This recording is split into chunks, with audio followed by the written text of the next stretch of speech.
بسم اللہ الرحمن الرحیم۔ السلام علیکم ورحمۃ اللہ وبرکاتہ۔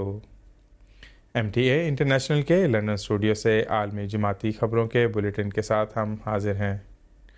حضرت خلیفۃ المسیح الخامس اید اللہ تعالیٰ بنصرہ العزیز نے مورخہ 13 مارچ سن 2026 کو مسجد مبارک اسلام آباد ٹلفٹ سے خطبہ جمعہ ارشاد فرمایا اور نماز پڑھائی۔ حضور انور اید اللہ تعالیٰ بنصرہ العزیز کے خطبہ جمعہ کا نہایت ہی مختصر خلاصہ پیش خدمت ہے، اور مکمل خطبہ آپ مشاہدہ کر سکتے ہیں ایم ٹی اے کے یوٹیوب چینل پر اور اسی طرح ایم ٹی اے کی ویب سائٹ mta.tv۔ آج حضور انور ایدہ اللہ تعالیٰ بنصرہ العزیز نے اللہ تعالیٰ کی وحدانیت کے ساتھ حضور صلی اللہ علیہ وآلہ وسلم کی بے مثال محبت کے موضوع پر خطبہ ارشاد فرمایا۔ خطبے کے اختتام پر حضور انور ایدہ اللہ تعالیٰ بنصرہ العزیز نے رمضان المبارک کے آخری ایام میں احباب جماعت کو خصوصی طور پر دعاؤں کی تلقین فرمائی۔ اس زمانے میں اللہ تعالیٰ نے حضرت صلی اللہ علیہ وسلم کے غلام صادق کو توحید قیام کے عمل کو جاری رکھنے کے لیے بھیجا ہے، اور ہم نے آپ کی بیعت کی ہے، اور پھر اس کے لیے ہمیں بھرپور کوشش کرنی چاہیے کہ ہم اس کا حق ادا کرنے والے ہوں، اور اس کے لیے دعا بھی کرنی چاہیے۔ یہ رمضان کے ان بقایا دنوں میں خاص طور پر ہمیں دعا کرنی چاہیے کہ توحید قیام اور اس کی غیرت کے لیے ہم سب سے آگے ہوں۔ اللہ تعالیٰ ہمیں اس کی توفیق دے اور ہماری کمزوریوں کو دور فرمائے۔ امت مسلمہ کے لیے بھی گزشتہ چند میں نے کہا تھا دعا کریں، یہ بھی حقیقی توحید کے سمجھنے والے ہوں اور اس پر عمل کرنے والے ہوں، تبھی ان کی بقا ہے، تبھی یہ دشمنوں کی دجالی چالوں سے بچ سکتے ہیں۔ اللہ تعالیٰ ان کو بھی توفیق دے۔ ناظرین کرام، آج کی پہلی رپورٹ یو کے سے ہے، جہاں اللہ تعالیٰ کے فضل سے وائس آف اسلام ریڈیو کی نشریات کے 10 سال مکمل ہو چکے ہیں۔ اس کی خوشی میں بیت الفتوح مسجد مورڈن میں ایک کانفرنس منعقد ہوئی۔ اس حوالے سے ایک رپورٹ ملاحظہ فرمائیے۔ اللہ تعالیٰ کے فضل سے وائس آف اسلام ریڈیو کی نشریات کے 10 سال مکمل ہو چکے ہیں۔ اس سنگ میل کو مورڈن کی بیت الفتوح مسجد میں منعقدہ ایک کانفرنس میں منایا گیا۔ اس اسٹیشن کا افتتاح 7 فروری 2016 کو احمدیہ مسلم کمیونٹی کے عالمی سربراہ حضرت مرزا مسرور احمد ایدہ اللہ تعالیٰ بنصرہ العزیز نے اپنے دست مبارک سے فرمایا۔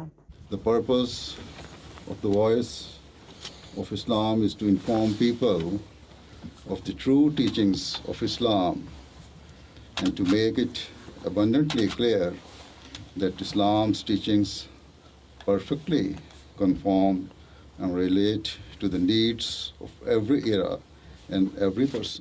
اپنے آغاز سے voice of Islam radio DAB اور آن لائن پلیٹ فارمز پر روزانہ 24 گھنٹے پروگرام نشر کرتا ہے، جس میں عقائد، سماجی مسائل اور کمیونٹی کے امور پر مرکوز پروگرام پیش کیے جاتے ہیں۔ گزشتہ ایک دہائی کے دوران ہزاروں لائیو اور ریکارڈ شدہ پروگرام ادارتی پروڈکشن اور تکنیکی شعبوں کے تحت رضاکار ٹیموں کے ذریعے تیار کیے گئے ہیں۔ کمیونٹی براڈ کاسٹنگ میں اس کی خدمات کے اعتراف میں اسٹیشن کو 2025 میں لندن ڈنگور ایوارڈ ملا۔ مجھے وائس آف اسلام کی جانب سے ڈنگور ایوارڈ حاصل کرنے پر بے حد خوشی ہے۔ یہ بہت بڑا اعزاز ہے۔ یہ ایوارڈ خاص طور پر ہمارے لیے 2 وجوہات کی بنا پر اہم اور بروقت ہے۔ سب سے پہلے کیونکہ یہ بین المذاہب تعلقات کے لیے ایک ایوارڈ ہے، اور یہی ہمارے ریڈیو اسٹیشن کا بنیادی مقصد ہے۔ کانفرنس کے پروگرام کا آغاز تلاوت قرآن کریم سے ہوا۔ وَاعْتَصِمُوا بِحَبْلِ اللَّهِ جَمِيعًا وَلَا تَفَرَّقُوا۔ اس کے بعد وائس آف اسلام ریڈیو کے جنرل سیکرٹری صاحب نے استقبالی کلمات پیش کیے۔ آج جیسا کہ ہم یہاں پر جمع ہوئے ہیں، میں شکر گزاری کے جذبات سے شروعات کرنا چاہتا ہوں۔ اللہ تعالیٰ کا شکر ہے اور حضور انور ایدہ اللہ تعالیٰ بنصرہ العزیز کا شکریہ ان کی دعاؤں اور رہنمائی کے لیے، اور ان تمام لوگوں کا شکریہ ادا کرنا چاہتا ہوں جنہوں نے ہمارے مشن کو ہر دور میں زندہ آواز کی صورت میں پھیلایا۔ پروگرام کا افتتاحی خطاب مکرم عابد خان صاحب نے پیش کیا۔ جنہوں نے اسٹیشن کے قیام کے پس پردہ مقاصد اور اس کی اصولی اور ذمہ دارانہ نشریات کے متعلق بات کی۔ صرف بہت مختصر طور پر میرے نقطۂ نظر سے میں ان اقدار اور مقاصد کا ذکر کرنا یا ان کے بارے میں بات کرنا چاہتا ہوں جن کے لیے وائس آف اسلام کی بنیاد رکھی گئی تھی۔ جوں جوں یہ اپنے دوسرے عشرے میں داخل ہو رہا ہے، یقیناً اس کا بنیادی مقصد اسلام کی حقیقی تعلیمات کو عام کرنا، مسیح موعود علیہ السلام کے پیغام کو متعارف کرانا ہے اور ہماری جماعت کا تعارف اور اس کے متعلق بیداری میں اضافہ کرنا ہے۔ دن بھر سیشنز کے دوران اسٹیشن کی ترقی اور پروگراموں کے معیار میں بہتری پر روشنی ڈالی گئی، بشمول audio story telling master class جس میں نشریاتی تکنیک اور ادارتی معیار کو مضبوط بنانے پر توجہ دی گئی۔ 10 سال آن ایئر کے عنوان سے ایک پینل نے اہم سنگ میلوں، آپریشنل چیلنجوں اور اسٹیشن کے مستقبل کی سمت پر غور و فکر کرنے کے لیے بورڈ ممبران اور موجودہ ٹیم کے اراکین سے گفتگو کی۔ جب ہم نے اس اسٹیشن کا آغاز کیا تو ہمارے پاس اس شعبے کا کوئی تجربہ نہیں تھا، ہمارے پاس کوئی صحافی، کوئی میزبان، ایڈیٹر نہیں تھا، ہم نے صفر سے آغاز کیا۔ پروگرام میں جدید نشریات میں مصنوعی ذہانت یعنی آرٹیفیشل انٹیلیجنس کے کردار اور میڈیا آؤٹ پٹ پر اس کے ممکنہ اثرات کا بھی جائزہ لیا گیا۔ اصل میں اچھی کارکردگی کو برقرار رکھنے کے لیے ہمیں جو کرنا ہے وہ یہ ہے کہ حضرت خلیفۃ المسیح اید اللہ تعالیٰ بنصر العزیز کے ان الفاظ کو حرف بہ حرف یاد رکھیں جو انہوں نے وائس آف اسلام کے افتتاح کے موقع پر نہایت مہربانی کے ساتھ فرمائے تھے۔ ہمارے پاس کبھی بھی چیلنجز نہیں، میرا مطلب ہے ہمیں ان چیلنجز کا علم ہوتا ہے لیکن سامعین کو ان کا کبھی نہیں پتہ لگے گا کیونکہ وہ کسی بہتر چیز سے کور ہو جاتے ہیں۔ الحمدللہ، جیسا کہ آپ دیکھ سکتے ہیں اور یہ اس بات کا ثبوت ہے کہ یہ کوئی عام ریڈیو اسٹیشن نہیں ہے، یہ واقعی اللہ تعالیٰ کا اسٹیشن ہے۔ کانفرنس کا اختتام احمدیہ مسلم کمیونٹی یو کے امیر صاحب کی قیادت میں طویل عرصے سے خدمات انجام دینے والے رضاکاروں کو تسلیم کرتے ہوئے ایوارڈز کی تقریب کے ساتھ ہوا۔ وائس آف اسلام کو جدت، اعلیٰ معیار، اگلی نسل کی تربیت، نئی بلندیوں کو چھونے، فکری معیار کو گہرا کرنے اور اخلاقی سالمیت کو برقرار رکھنا چاہیے۔ بنیاد رکھ دی گئی ہے، نظام قائم ہے اور اس پر اعتبار موجود ہے، اب ہمیں مزید آگے بڑھنا ہے۔ تقریب کا سب سے اہم حصہ احمدیہ مسلم کمیونٹی کے عالمی سربراہ حضرت خلیفۃ المسیح الخامس اید اللہ تعالیٰ بنصر العزیز کی طرف سے بھیجا گیا پیغام تھا جسے مکرم امیر صاحب نے پڑھ کر سنایا۔ حضور نے فرمایا، لہٰذا وائس آف اسلام کی ذمہ داری ہے کہ وہ ان اہم مسائل سے جڑے اور سامعین کو آگاہ کرے کہ اسلام حقیقی مساوات کے لیے آواز اٹھاتا ہے، انصاف کو بنیادی ستون کے طور پر مانتے ہوئے دنیا میں امن، سلامتی اور ترقی کی حمایت کرتا ہے۔ اللہ تعالیٰ وائس آف اسلام سے وابستہ تمام لوگوں کو اپنا علم بڑھانے اور قرآن و حدیث اور حضرت مسیح موعود علیہ السلام اور خلفاء کی تعلیمات کا ادراک حاصل کرنے کی توفیق عطا فرمائے، اور آپ سب اس علم کو حکمت کے ساتھ استعمال کریں تاکہ ہمارے وقت کے چیلنجوں کا مقابلہ کیا جا سکے۔ جیسا کہ وائس آف اسلام ریڈیو برطانیہ بھر میں اپنی نشریات کے دوسرے عشرے میں داخل ہو رہا ہے، اپنے اس مشن کو جاری رکھتے ہوئے کہ یہ معاشرے کے اندر آگاہی، تعلیم اور سمجھ کو فروغ دے گا۔ یہ نیوز رپورٹ آپ کی خدمت میں MTA انٹرنیشنل لندن اسٹوڈیوز کی جانب سے پیش کی جا رہی ہے۔ ناظرین کرام، آج کی آخری رپورٹ بھی UK سے ہے، جہاں اسلام آباد ٹلفرڈ میں بگ افطار کا انعقاد کیا گیا۔ مختلف مذاہب کے 300 سے زائد افراد نے شرکت کی۔ آئیے یہ رپورٹ بھی ملاحظہ فرمائیے۔ رمضان کا بابرکت مہینہ ایک بار پھر ہم پر سایہ فگن ہے اور اس کے ساتھ ہی وسیع افطار کی روایت بھی لوٹ آئی ہے۔ یہ ایک ایسا پروگرام ہے جو مختلف مذاہب سے تعلق رکھنے والے افراد کو ایک جگہ جمع کرتا ہے تاکہ وہ اپنے مسلمان بھائیوں اور بہنوں کے ساتھ مل کر افطار کریں اور اسلام کی خوبصورت تعلیمات کے بارے میں مزید جان سکیں۔ اس تقریب میں زندگی کے مختلف شعبوں سے تعلق رکھنے والے 300 سے زائد افراد نے شرکت کی، جو ٹلفرڈ کے علاقے اسلام آباد میں واقع جماعت احمدیہ مسلمہ کے ہیڈ کوارٹر میں جمع ہوئے۔ مہمانوں کو پہلے مسجد مبارک کا دورہ کروایا گیا، جہاں انہیں مسجد کی دلکش طرز تعمیر اور اندرونی سجاوٹ کے بارے میں بتایا گیا۔ اس کے بعد تمام افراد باضابطہ اجلاس کے لیے مسرور ہال کی طرف گئے۔ اولڈرشوٹ سے رکن پارلیمنٹ ایلیکس بیکر نے اجتماع سے خطاب کیا اور گزشتہ سال حضرت خلیفۃ المسیح الخامس ایدہ اللہ تعالیٰ بنصرہ العزیز سے اپنی ملاقات کا ذکر کیا۔ گزشتہ سال مجھے حضور انور حضرت مرزا مسرور احمد سے ملاقات کا شرف حاصل ہوا، اور یہ ایک ایسا تجربہ تھا جو ہمیشہ میرے ساتھ رہے گا۔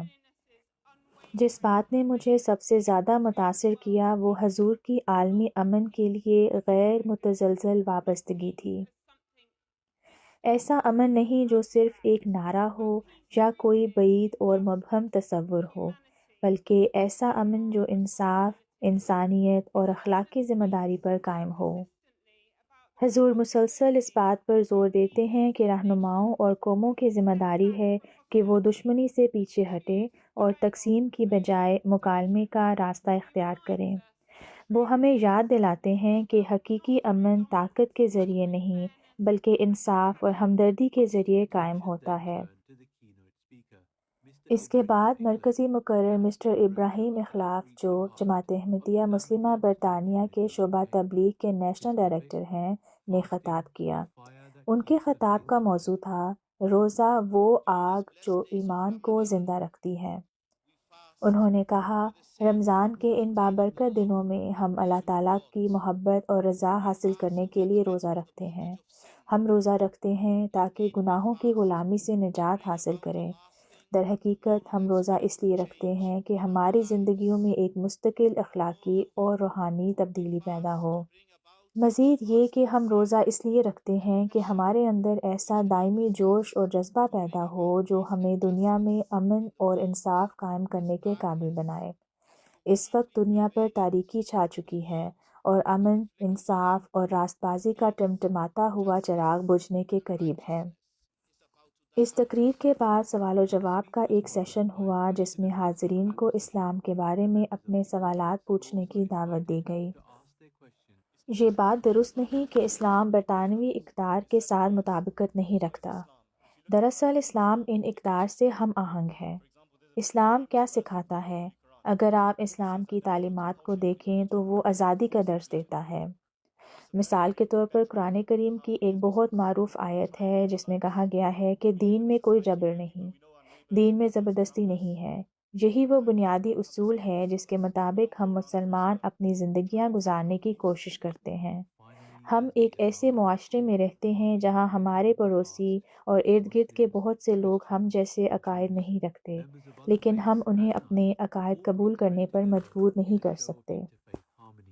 آخر میں جب اذان دی گئی اور افطار کا وقت ہوا تو مسلمانوں، عیسائیوں، یہودیوں، دیگر مذاہب سے تعلق رکھنے والوں اور بغیر مذہب کے افراد نے بھی مل کر افطار کیا۔ یہ بین المذاہب ہم آہنگی کا ایک خوبصورت منظر تھا۔ تقریب کے بعد MTA نیوز نے شرکاء سے گفتگو کی اور ان کے تاثرات حاصل کیے۔ یہ ایک نہایت مؤثر تقریب ہے جو ہماری کمیونٹی کے مختلف طبقات کو ایک جگہ جمع کرتی ہے۔ یہاں نہ صرف بہترین کھانا اور صحبت ملی بلکہ یہ ایک انتہائی متاثر کن شام تھی۔ جب میں گھر واپس جاؤں گی تو اس بارے میں ضرور سوچوں گی اور مجھے اپنی کمیونٹی میں امن کے لیے کام کرنے کی ترغیب ملے گی۔ میرے لیے یہ اسلام کو بہتر طور پر سمجھنے کا موقع ہے۔ یہ بہت معلوماتی رہا۔ مجھے سب سے زیادہ یہ بات اچھی لگی کہ آپ نے مختلف مذاہب اور مختلف پس منظر سے تعلق رکھنے والے لوگوں کو ایک چھت تلے جمع کیا ہے۔ یہ کمیونٹیز کے درمیان پل بنانے کے لیے بہت اہم ہے۔ میری خواہش ہے کہ میں قرآن کریم پڑھنا شروع کروں۔ یہاں مختلف تراجم دیکھ کر دلچسپی پیدا ہوئی ہے اور مجھے لگتا ہے کہ ایک نسخہ حاصل کر کے اسے سمجھنا بہت ضروری ہے۔ میں یہیں قریب رہتی ہوں اور بے شمار بار یہاں سے گزری ہوں اور ہمیشہ سوچتی تھی کہ اس بڑے دروازے کے پیچھے کیا ہے۔ آج یہاں آنا واقعی حیرت انگیز تجربہ رہا۔ اتنے عرصے سے کسی جگہ رہنا اور اس کے بارے میں نہ جاننا ٹھیک نہیں۔ ہم تو بالکل قریب رہتے ہیں، اس لیے آج یہ جان کر بہت اچھا لگا کہ آپ کون ہیں اور آپ کے عقائد کیا ہیں۔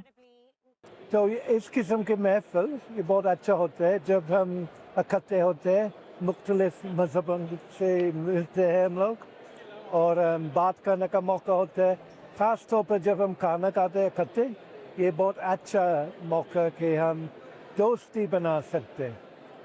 تو یہ دوستانہ ماحول بہت مفید ہے، اور آج کل خاص طور پر ان دنوں میں جب ہر ایک دوسرے کے ساتھ لڑتے ہیں، ہمیں اس قسم کے محفل چاہیے جہاں لوگ بیٹھ کر بات کر سکیں، کھانا کاٹ کے اکٹھے، اور اس قسم کا ماحول اور ہونا چاہیے، ویری امپورٹنٹ۔ آج کی طرح مزید تقریبات ہونی چاہیے جہاں مختلف پس منظر کے لوگ ایک جگہ بیٹھیں، ایک دوسرے کے مذاہب اور نظریات کو سنیں اور بغیر کسی غصے یا تلخی کے احترام کے ساتھ گفتگو کریں۔ یہ واقعی ایک بہت اچھا تجربہ رہا۔ اس سال ہم بہت خوش قسمت ہیں کہ رمضان کا مہینہ عیسائی چرچ کے مقدس موسم لینٹ کے ساتھ آیا ہے۔ یہ ایک خوبصورت اتفاق ہے کہ ہم اکٹھے ہو کر روزہ افطار کرنے کے تجربے کو بانٹ سکتے ہیں۔ میں کہہ سکتا ہوں کہ میرے مسلمان دوست اور پڑوسی ہم سے کہیں زیادہ جوش کے ساتھ روزہ رکھتے ہیں۔ ایک دوسرے کو بہتر طور پر سمجھنے، سچائی کو سامنے لانے اور بڑھتی ہوئی غلط فہمیوں اور تعصبات کو ختم کرنے کا یہی راستہ ہے کہ ہم اکٹھے ہوں اور باہم گفتگو کریں۔ اور اس رپورٹ کے ساتھ ہمارا عالمی جماعتی خبروں کا بلیٹن اپنے اختتام کو پہنچا۔ اگلے ہفتہ تک کے لیے اجازت دیجیے۔ السلام علیکم ورحمۃ اللہ وبرکاتہ۔